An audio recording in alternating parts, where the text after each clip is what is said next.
Hello বন্ধুরা, আসসালামু আলাইকুম। আজকে কিন্তু ভিডিও শেষে দারুণ একটা জিনিস দেখতে পাবেন। তার জন্য আপনারা ভিডিওটা না টেনে শেষ পর্যন্ত কিন্তু দেখে যাবেন। আর ভিডিওর নিচে চ্যানেল পৃষ্ঠায় সাবস্ক্রাইব বাটনে চাপ দিয়ে চ্যানেলটি সাবস্ক্রাইব করে রাখেন। বন্ধুরা, আজকে কিন্তু গরুর জন্য ঘাস কাটার জন্য কাছি নিয়ে কিন্তু আমি রাস্তা হাঁটা শুরু করে দিয়েছি। দেখতে পাচ্ছেন বন্ধুদের মাঝখানে কিন্তু আমি এসে পড়েছি প্রায়। আর বন্ধু, যারা কৃষি কাজ করে, যারা গরু পালন করে, তাদের কিন্তু অনেকগুলা ঘাস লাগে, প্রতিদিন অনেক খের ঘাস লাগে আমাদের। আর আমার পাশে থাকা যে জিনিসগুলো দেখতে পাচ্ছেন এগুলা কিন্তু ঘনচা। আর বন্ধুরা, দেখতে পাচ্ছেন আমি কিন্তু আজকে এই জাংলার নিচে অনেকগুলা ঘাস কাটবো। আর দেখতে পাচ্ছেন এখানে কিন্তু অনেক ছোট ছোট লাউ। আর বন্ধুরা, এটা কিন্তু হচ্ছে লাউয়ের জাংলা।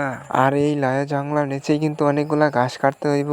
আর বন্ধুরা, চতুর সাইডে কিন্তু দেখতে পাচ্ছেন সবুজ সবুজ সুন্দর সুন্দর ঘাস, যেগুলো গরু খাইতে খুব পছন্দ করে। আর বন্ধুরা, আমি আবারও বলছি, আমার ভিডিওটা যদি এই পর্যন্ত ভালো লেগে থাকে তাহলে অবশ্যই চ্যানেলটি সাবস্ক্রাইব করে রাখবেন। আর ভিডিওর নিচে দেখেন চ্যানেল বাটন আছে, সেখানে সাবস্ক্রাইব করে রাখেন। আর বন্ধুরা, আমার সামনে দেখতে পাচ্ছেন দুইটা কচি কচি লাউ। এগুলা খাইতে কিন্তু অনেক ভারী স্বাদ লাগে।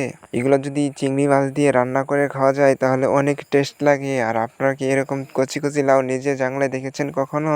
আর বন্ধুরা, আমি ঘাস কাটা যেই শ্রেণী নিয়ে এসেছি সেই শ্রেণী দিয়ে কিন্তু ঘাস কাটা যায় না, তাই আমি বাড়ি চলে যেয়ে আবার নতুন করে আরেকটা বড় ভালো শ্রেণী নিয়ে আসবো।